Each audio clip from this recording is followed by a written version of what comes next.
Alright, making another video. Really don't need to do this, but it's what I do. Yeah, I was just thinking about mood, and I was thinking, in terms of there's all these different people have different perceptions of things, all this kind of crap. And then, but even in our own lives, we have at different times in our lives, we have different needs, wants, desires, fears, strengths, weaknesses.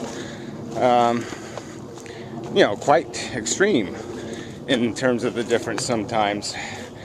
And much of us can remain the same, except that we have this character of our mood, our underlying timidness, our boldness. We get affected by something, and it just, knocks us sort of off the rails, and we never quite find our way back on them again. Yeah, it might be one way of saying it. Or you might do some deep thinking, and there's no place to go. I mean, once you do that, you reveal a truth to yourself, even about the triviality of your own psychology and the small-mindedness of much of your wants and desires. Yeah, it's a little tricky, a little dangerous, because you never look at them the same again. It's hard to get caught back up in it. Once you climb the maze walls, and you look around, it's really hard to walk back in and play like a regular player, because you're not anymore. You kind of know the futility of some things, and that it's really not worth the risk.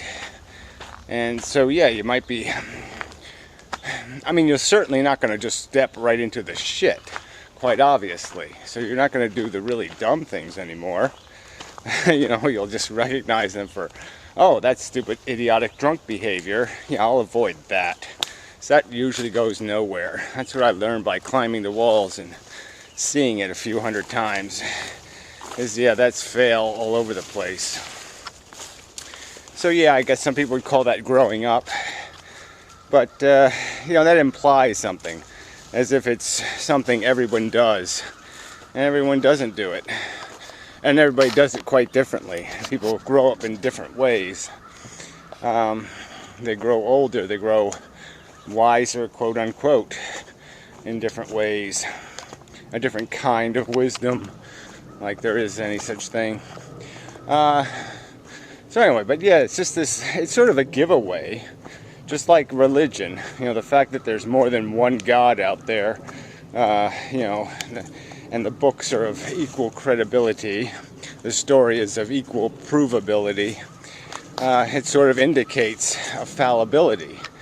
You can't have contradicting fables, and all declaring themselves to be the only truth. That's not going to work. And the obvious conclusion is, the necessary conclusion is that at least the most have to be bullshit, 99.99%, or they all are. Those are really your only two choices. And so, yeah, if you're going to go with the 99.9%, you might as well go that last 1%, 0.0% or whatever, and just close the book on the whole mess. And you can sort of see that with humans, in this desire mechanism, this will to accomplish thing is all made out of such mush.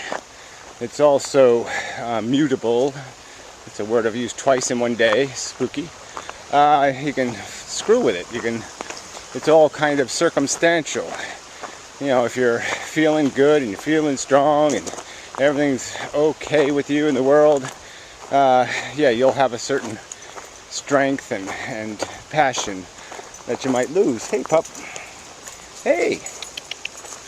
How you doing? Right. And if you take some time to, think about it, that's all you're running on, is this momentum. You're comfortable enough, and so you just keep doing what you're doing. But what you're doing is just like Leave It to Beaver or something. It's just some sort of some sort of contrivance of a life built around your affection to chew on crayons or whatever you're getting off on. But what we get off on, I guess is what I'm trying to say, is so diverse. And you know, how we even understand how the world works is so wacky. I mean, a lot of people have commented on this whole feminism thing, and you know, I'm very protective of feminists in a way, just because there's a lot of people, you know, there's a lot of assholes in the world, and I'm not saying they're violent assholes, but let's be honest. I mean, it's a shame. It's a disgusting disgrace on the male sex. You know, that women do have to be afraid that they're going to be taken advantage of by a stronger male, or more forceful, at least, more violent, and willing to be violent. And it's embarrassing, you know, to be a member of that race or species or class or sex or whatever you want to describe it. I guess it's a sex. Anyway, so yeah, I'm defensive of feminism, because men have been bores and assholes traditionally. But there's this extreme thing that goes on where there's feminists that just are in complete denial of practical natural fact, and they think you know, that you just throw some sort of human switch inside of a male and you cut his nuts off somehow, and that just doesn't happen. That somehow you can have nuts, and you know, it's not even that. I mean, this latest thing is just so silly. I mean, a guy actually says the words, he prefaces his own remark with, "Don't take this the wrong way." I mean, what else do you have to goddamn do? Ow! Son of a bitch. Got me. Stinker. Anyway. Just keep flying around, fucker. Go ahead. Ask for more. Yeah, I missed him, actually. My failure there. Bicycle coming. What the hell was I now? Oh, the feminism thing, yeah. Ugh. How's it going? That'll bust your nuts. Yeah, you want to castrate a male? Invite him to go bike riding. Anyway, slow but sure. one little squashed artery at a time. Anyway, yeah. So this whole, like I said, this is just nonsense. I mean, men. I've always hated the idea that I've had to be obnoxious. Well, I haven't had to be, because I've completely failed with women. But that was sort of the idea, is that you had to be kind of aggressive to get any, because the women weren't going to do it. And so if you weren't willing to boldly go out there and be embarrassed, you weren't going to get any. And now they're turning the tables on us and saying we can't even do that politely. I mean, what the fuck? How do they expect men and women to get together? Oh, I guess they don't. They're not radical feminists, they're radical lesbians. Fuck this shit. So anyway, but yeah, you say, how is that possible? How is it possible for somebody to be that fanatic that they don't even understand the concept? You know, they have no, I'm an atheist, I understand evolution, but I think a penis changes nothing in terms of biology. I mean, it's just so stupid. Sorry, you had to witness that murder. But look, they're out to get me. I got no choice, self-defense and all. I didn't go out looking for him. I didn't go the horsefly path and go buzz around him and take nips out of his butt. So anyway, alright, this video is not going anywhere. Ha! That's funny.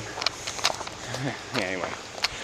Yeah, so, I guess what I'm trying to get at, again, is this theme of, that all just seems kind of a moody thing, or just some sort of, you get one kind of little wacky idea in your head, and that becomes your theme. It's almost like the modern mystic. He's kind of cut off this conversation about the brain because he doesn't like this feeling thing.